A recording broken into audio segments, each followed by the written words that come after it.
উন্নয়ন তো প্রচুর হয়েছে, যার পাঁচালি ঘুরছে ঘরে ঘরে। তাই তো ওদিকে এক তৃণমূল নেতা বসে রয়েছে টাকার পাহাড়ে। কনকনিয়ে পড়েছে ঠান্ডা, মানুষ চাইছে হতে উষ্ণ। আর ওদিকে কুণাল ঘোষ বলছে মমতা বন্দ্যোপাধ্যায় হচ্ছেন শ্রীরামকৃষ্ণ।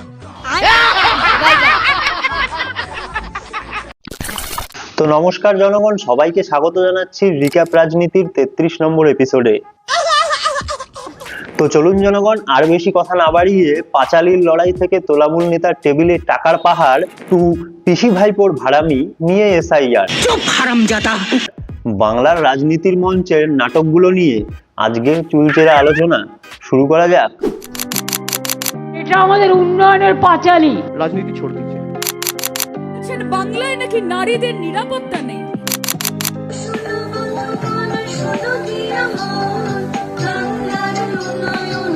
বান্ডিল বান্ডিল লোক।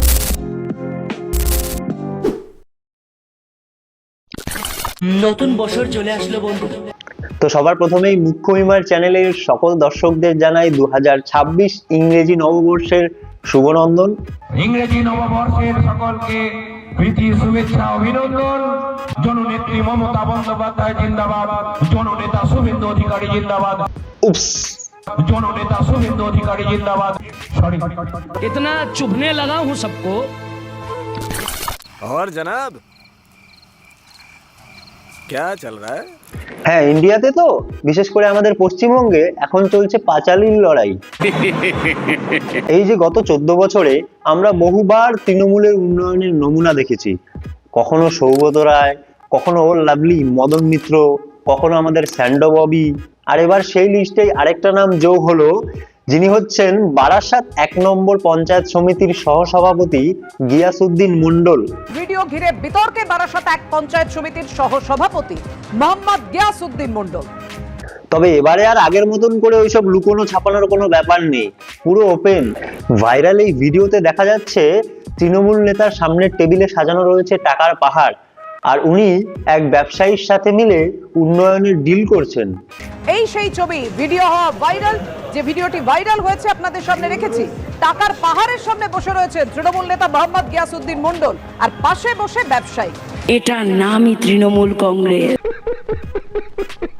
এই যে বাংলার জনগণেরা, তৃণমূল যে এতদিন ধরে আপনাদের চারপাশে এত উন্নয়ন করে বেড়াচ্ছে, সেগুলো আপনারা দেখছেন না কেন? তাই তো তাদেরকে আজ আবার উন্নয়নের রিপোর্ট কার্ড বের করতে হচ্ছে, যার নাম দিয়েছে তারা উন্নয়নের পাঁচালী। এটা আমাদের উন্নয়নের পাঁচালী। কখনো গলায় বক্স ঝুলিয়ে,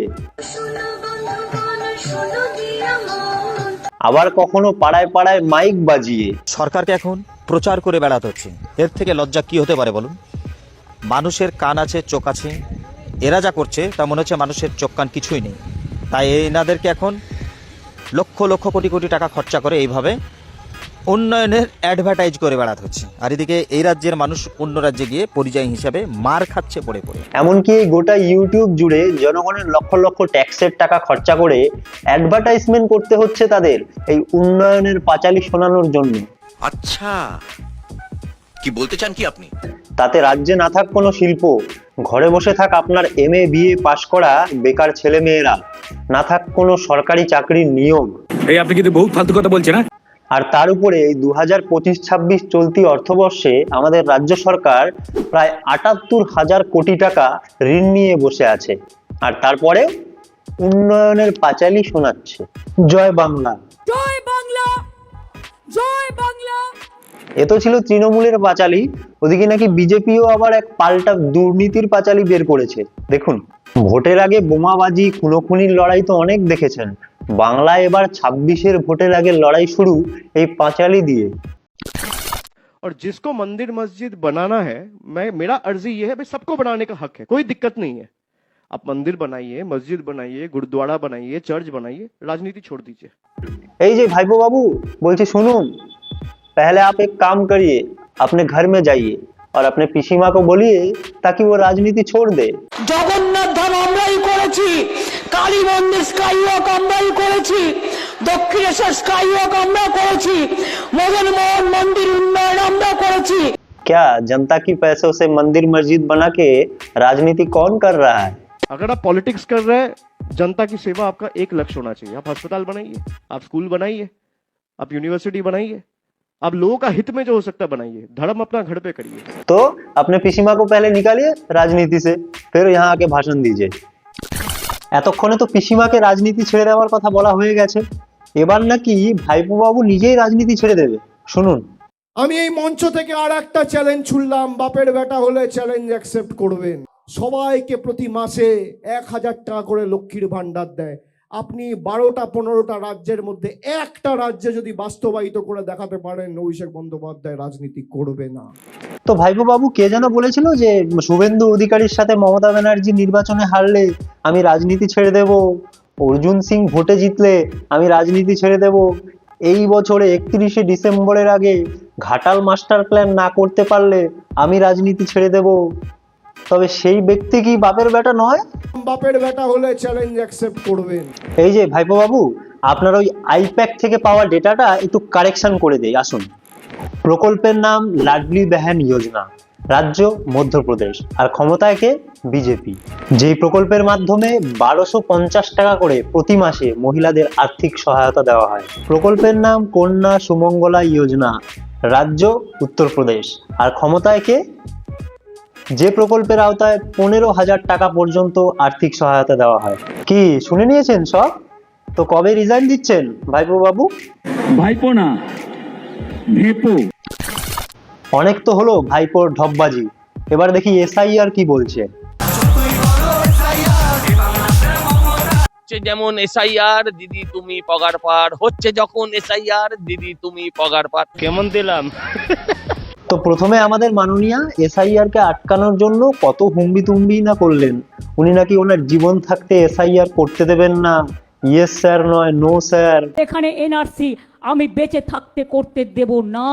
আর এখন যখন পুরো লেজে গোবরে হয়ে এসআইআর হওয়া থেকে আর আটকাতে পারলেন না, সেই নির্ধারিত 2 মাসের মধ্যেই এসআইআর প্রসেস প্রায় শেষ হতে চললো, আর এখন তিনি ঘোষণা করছেন যে তার এলএলবি ডিগ্রি নিয়ে উনি এখন সুপ্রিম কোর্টে গিয়ে উকিল সেজে এসআইআর এর বিরুদ্ধে আপিল করবেন। দরকার হলে আমিও সুপ্রিম কোর্টে গিয়ে মানুষের হয়ে আমি প্লিড করব। সত্যি আমাদের মাননীয় বহুমুখী প্রতিভার অধিকারী।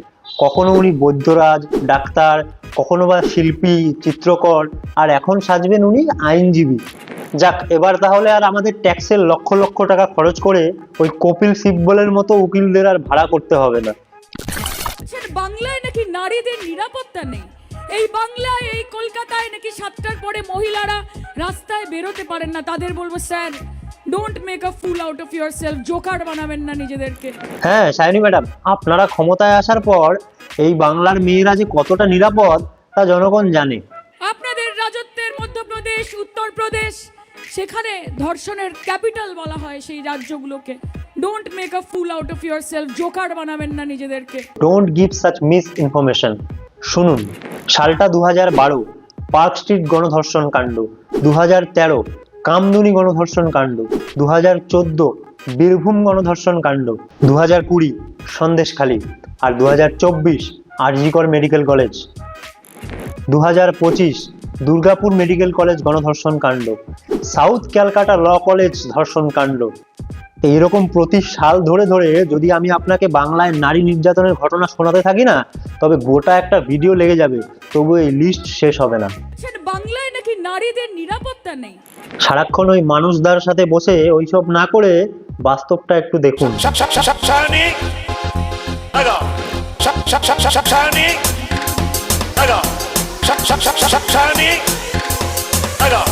লাগাও